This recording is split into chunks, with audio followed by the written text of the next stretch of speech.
disproportionation reactions.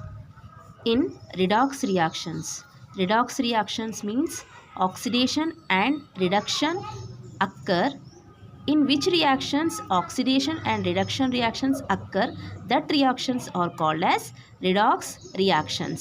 అంటే redox reaction అంటే ఏంటి అంటే ఏ చర్యల్లో అయితే ఆక్సీకరణం క్షయకరణం ఆక్సిడేషన్ రిడక్షన్ రెండూ జరిగితే దాన్ని రిడాక్స్ రియాక్షన్స్ అంటాం. So in redox reactions both oxidation and reduction occur, that reactions are called as redox reactions. For example, chlorine plus, for example, 3 moles of chlorine plus 6 moles of aqueous NaOH gives rise to 5 moles of NaCl plus NaClO3 plus 3 moles of water. In this reaction, chlorine molecule undergoes oxidation and reduction.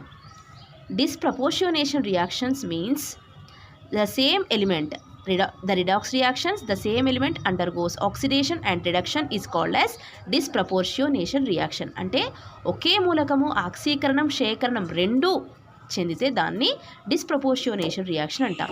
For example, ఇప్పుడు chlorine ఉందండి. Chlorine యొక్క oxidation number ఎంత అంటే 0. Cl2 అనేది molecule కదా, Cl2 మాలిక్యూల్కి oxidation number ఎంత అంటే 0. Oxidation number ఎంత? 0. Next sodium chloride. సోడియం క్లోరైడ్లో క్లోరిన్ యొక్క ఆక్సిడేషన్ నెంబర్ ఎలా కనుక్కోవాలంటే, సోడియం యొక్క ఆక్సిడేషన్ నెంబర్ ఎంత? +1. సో ఇది +1 కాబట్టి క్లోరిన్ ఏమవుతుంది? -1 అవుతుంది. టోటల్ కాంపౌండ్ ఇది ఎంత అవుతుంది అంటే 0. సో క్లోరిన్ యొక్క ఆక్సిడేషన్ నెంబర్ ఎంత? -1. సో Cl2లో క్లోరిన్ ఆక్సిడేషన్ నెంబర్ ఏమో 0. NaClలో క్లోరిన్ ఆక్సిడేషన్ నెంబర్ ఎంత? -1. ఇంకొకటి ఉంది NaClO3. ఇక్కడ సోడియం ఆక్సిడేషన్ నెంబర్ ఎంత? +1. ఆక్సిజన్ ఎంత? -2. అయితే 3 ఆక్సిజన్స్ ఉన్నాయి కాబట్టి సో 3 ఇంటూ ఆక్సిజన్ ఎంత? -2. 3 ఇంటూ -2 ఎంత? -6. సో NaClO3లో సోడియం +1, ఆక్సిజన్ ఎంత? యాక్చువల్గా -2, 3 ఆక్సిజన్స్ కాబట్టి -6, +1 -6 అప్పుడు ఈ టోటల్ ఏమవుతుంది? 0 కదా. సో +1 ఇది x అనుకుంటే +x -6 = 0.